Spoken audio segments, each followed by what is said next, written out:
Bonjour à tous les amis. Aujourd'hui, j'ai la joie et le plaisir de recevoir mon ami Tristan Casabianca, qui est un expert du linceul de Turin, qui a écrit de nombreux articles dans des revues académiques, des revues à comité de lecture, et qui est un expert du linceul, qui a consacré une bonne partie de sa vie à l'étude scientifique du linceul. Et donc, je le reçois aujourd'hui pour une occasion un peu spéciale. C'est parce que, peut-être que certains d'entre vous l'ont suivi, dans la presse, il y a une semaine ou deux, il y a eu des gros bruits comme quoi, ça y est, une nouvelle étude historique publiée par Nicolas Sarzo aurait enfin réfuté l'authenticité du linceul en montrant qu'il y avait un témoignage qui disait il datait déjà du Moyen Âge et que du coup, ça vient mettre un terme à ce débat sur l'authenticité du linceul. Et donc, en réaction à ça, voilà, j'ai voulu faire intervenir un expert du sujet pour savoir de quoi il en est vraiment. Est-ce que cette découverte est si extraordinaire que ça? Et est-ce que ça remet en cause les arguments les plus forts en faveur de l'authenticité que l'on rappellera en fin de vidéo? Donc, bonjour à toi, Tristan. Merci de venir sur cette chaîne pour en parler. Merci beaucoup à toi, Mathieu, pour ton invitation. Je suis ravi de venir discuter un peu de ce sujet. C'est vrai qu'il a Allô. enflammé la toile. Effectivement, il y a quelques semaines, à la fin du mois d'août, il y a eu une sorte de bombe médiatique, comme il en existe souvent en été concernant le suaire de Turin. C'était déjà le cas l'année dernière, où on nous dit, écoutez, c'est terminé, on a une preuve que le suaire de Turin est un faux médiéval. Cette fois-ci, ça s'appuie sur un témoignage qui a été retrouvé de façon très intéressante dans les archives et qui a été publié dans une revue à comité de lecture par un chercheur un historien de l'art qui s'appelle Nicolas Sarzo, un Français qui a eu son doctorat à l'école des hautes études en sciences sociales et qui maintenant est à la Villa Médicis, et il a publié un article nous disant, eh bien écoutez, j'ai retrouvé le plus ancien témoignage écrit concernant le suaire de Turin. Alors, on va voir un peu de quoi il en retourne. Voici ce passage. Ce passage, il est écrit par quelqu'un qui s'appelle Nicole Oresme. C'est une personne, un intellectuel très influent dans le monde, euh, le royaume de France, euh, au cours de la deuxième moitié du XIVe siècle.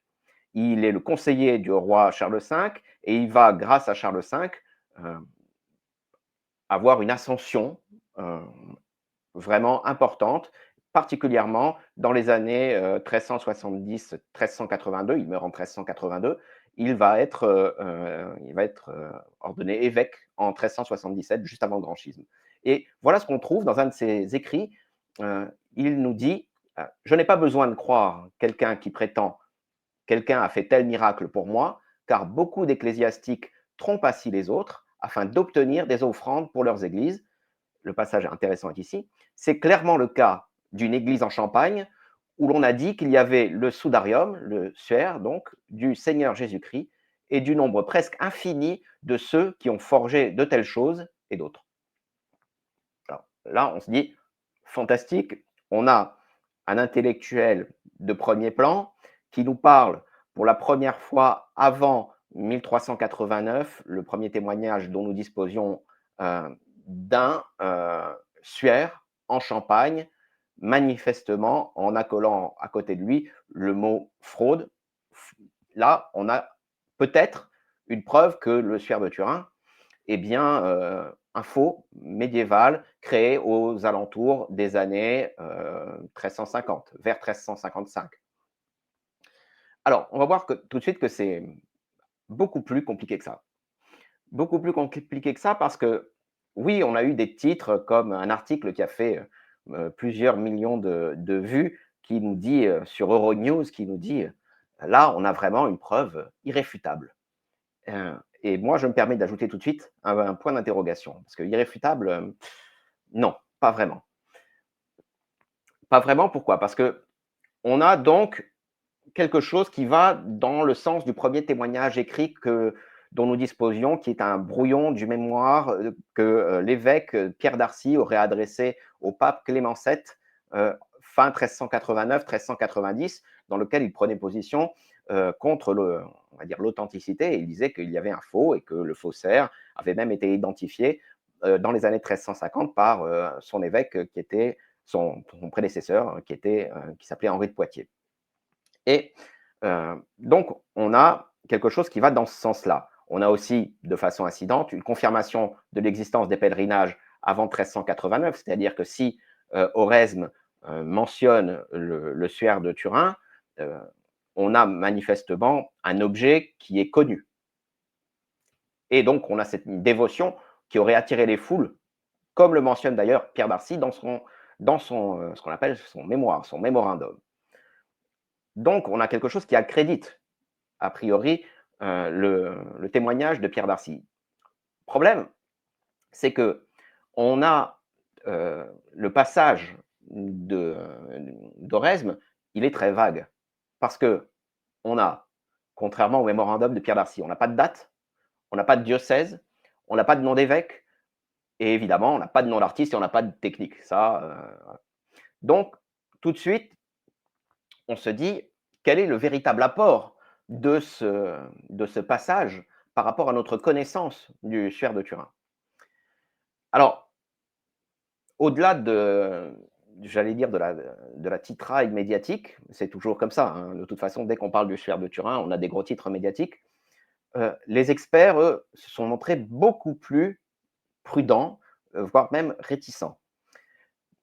Voici comment l'aborde un historien qui est sceptique concernant l'authenticité du suaire de Turin, et il nous dit c'est une note de bas de page, rien de plus.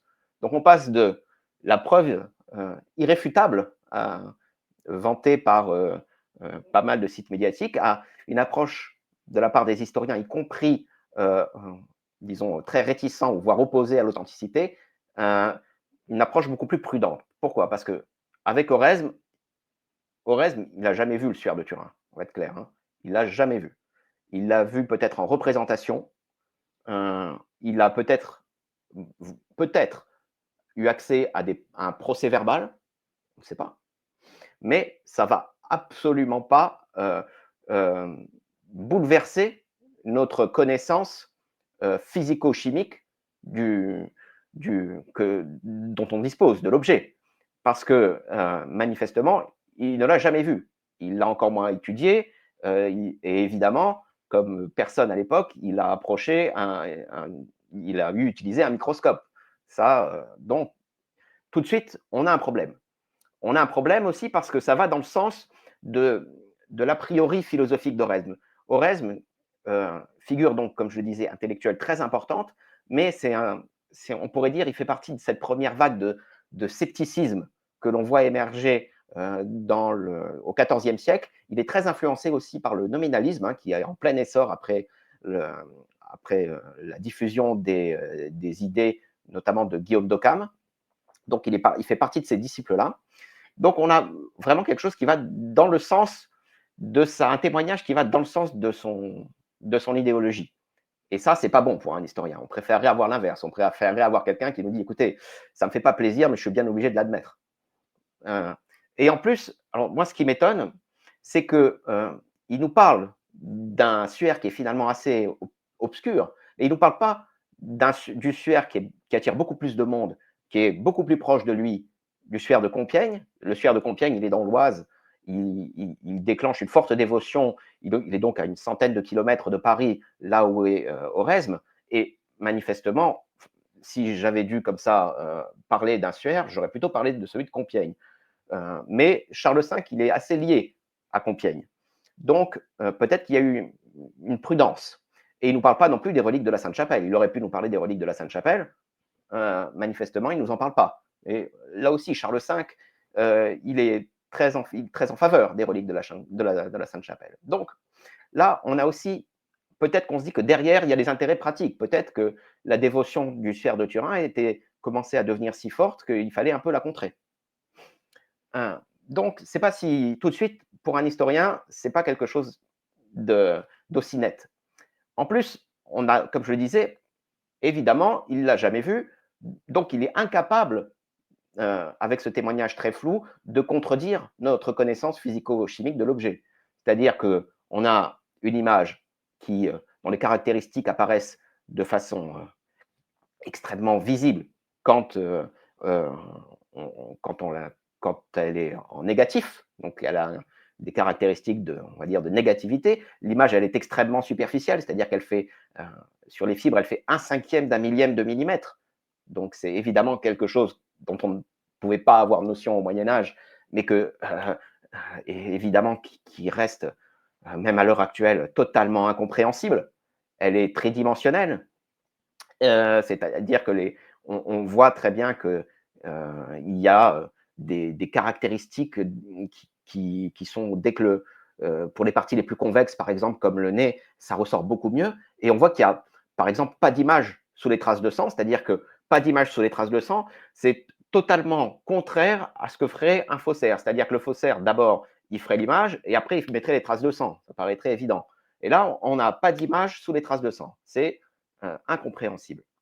Et en plus, on a dans tout ça, qui se mêle à tout ça, on a une sorte de problématique épistémologique. C'est-à-dire qu'on a un témoignage ancien, mais on a à côté notre connaissance physique contemporaine de l'objet, toutes les études scientifiques dans les comités de lecture, toutes les études microscopiques, la chimie du sang et tout ça, ben ça vient un peu achoper, contredire un témoignage ancien. Donc finalement, quel est le poids qu'on peut donner à un témoignage historique contre notre connaissance physique contemporaine? Pour donner un peu un exemple clair, si j'ai 100 évêques qui viennent me dire ah ben, on a consulté tous les médecins, on est sûr, 100 évêques médiévaux, ils viennent me dire ça, on est sûr, il n'y a pas de circulation sanguine, croyez-nous, on a convoqué tous les médecins, on a fait une grande enquête.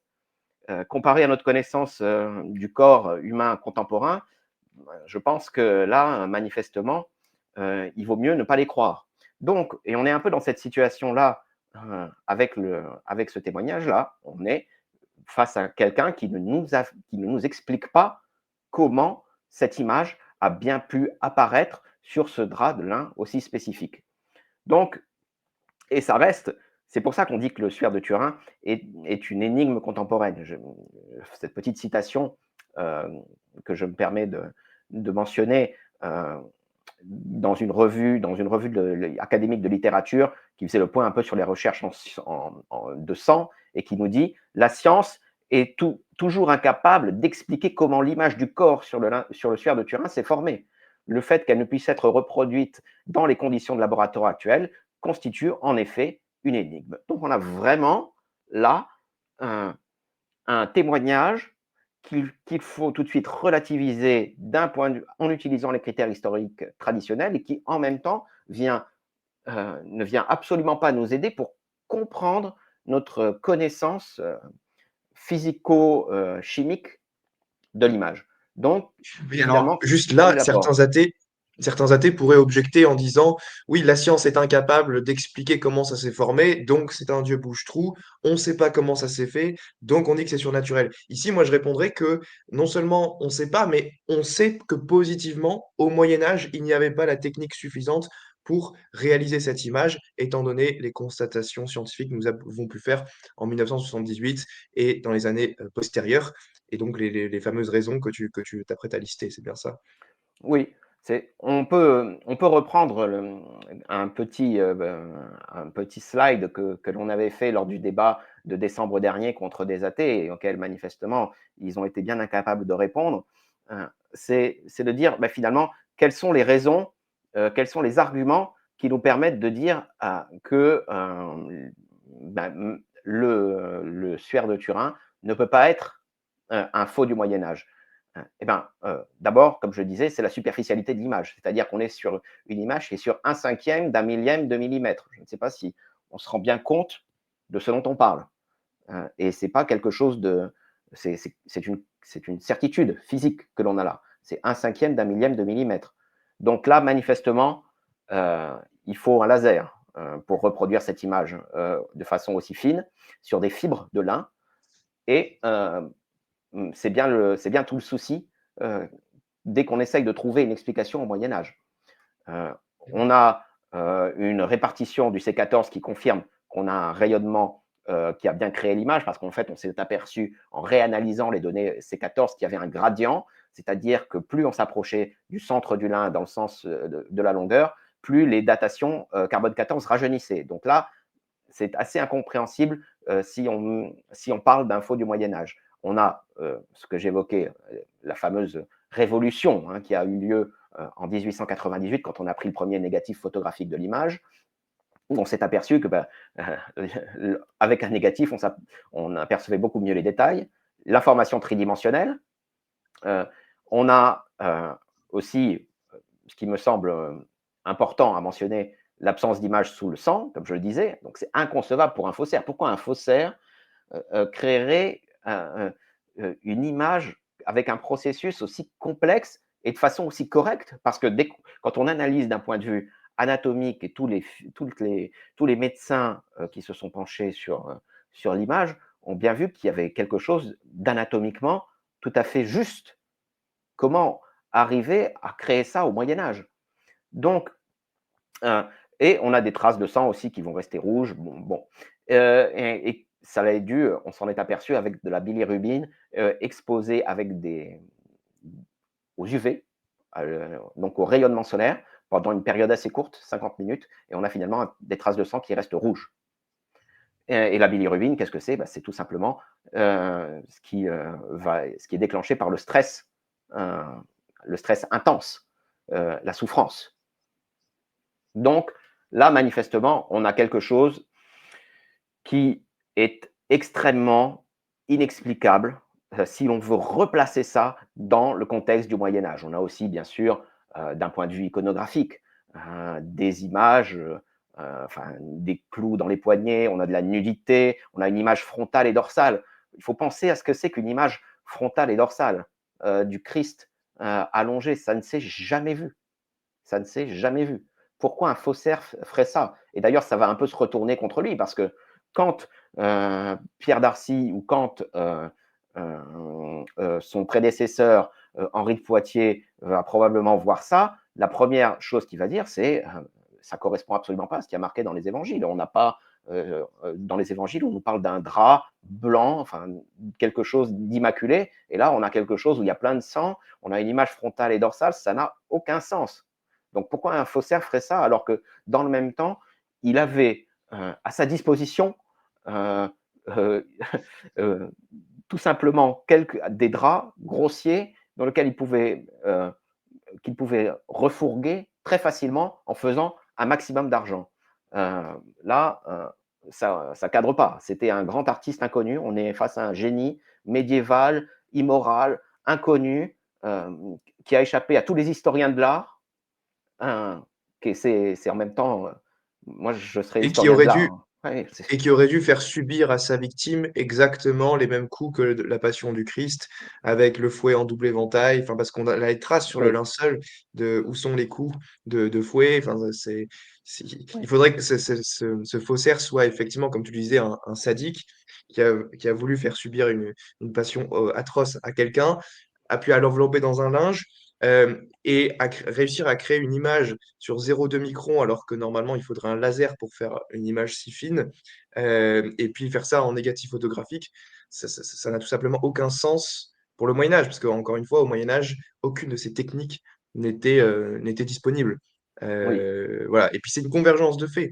Les exactement. clous qui sont dans C'est les tout poignets ensemble. et non pas dans les mains, la figure qui est nue, alors qu'à l'époque, on ne représentait pas le Christ nu après sa passion, il me semble.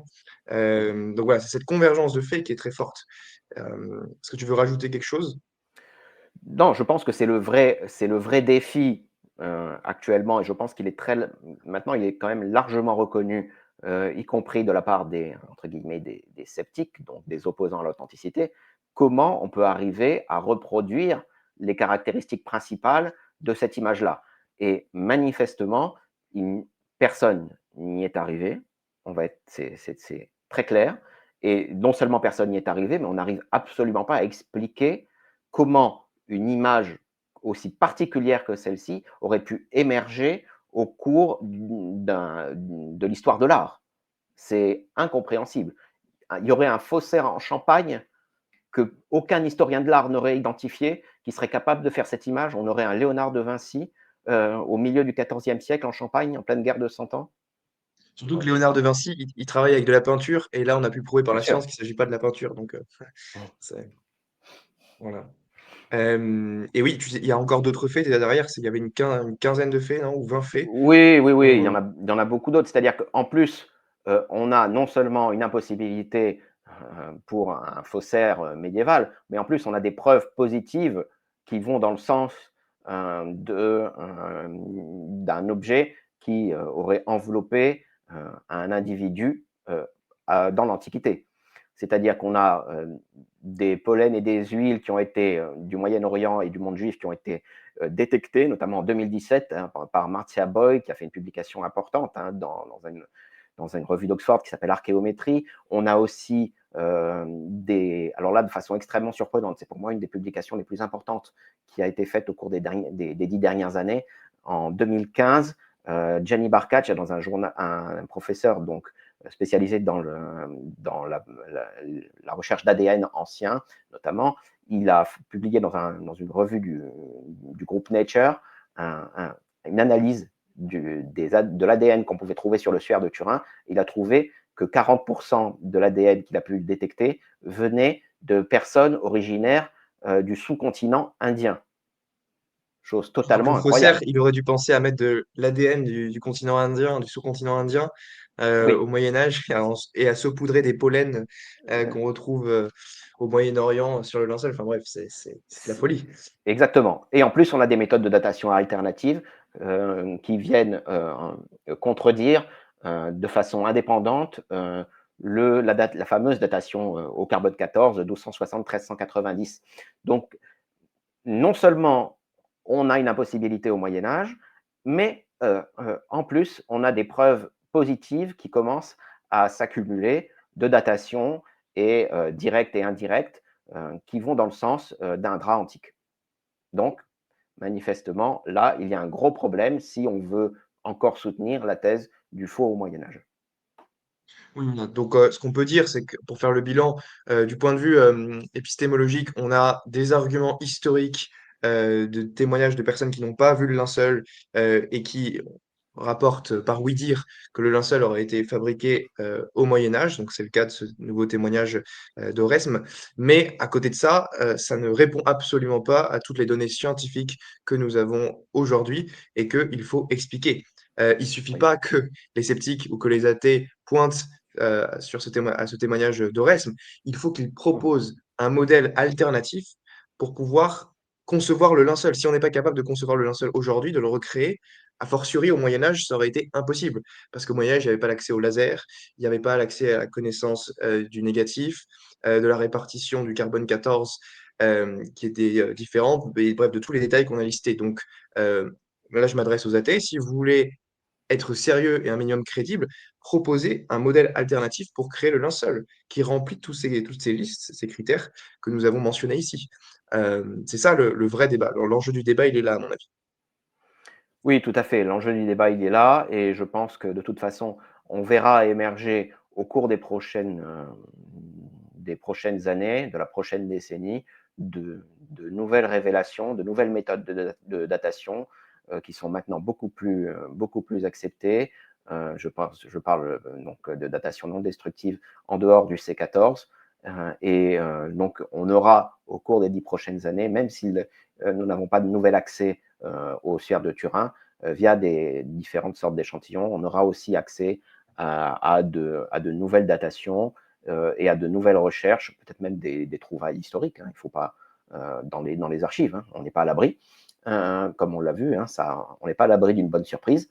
Donc, on aura vraiment, je pense, une connaissance qui va s'améliorer peut-être de façon extrêmement importante au cours de la prochaine décennie. Donc, vraiment, c'est pour ça que je pense que le suaire de Turin est vraiment un révélateur de la connaissance scientifique de notre temps, et c'est un très bon argument en faveur de la résurrection.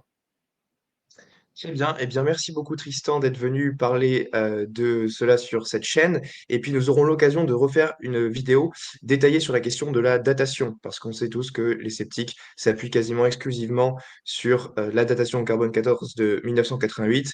Et toi, tu as publié une revue, un article universitaire sur cette question de la datation, pour montrer qu'elle est contestable et que aujourd'hui, on peut avoir des précisions supplémentaires pour dater de manière alternative le linceul plutôt vers le 1er siècle. Donc, nous pourrons en reparler dans une future vidéo.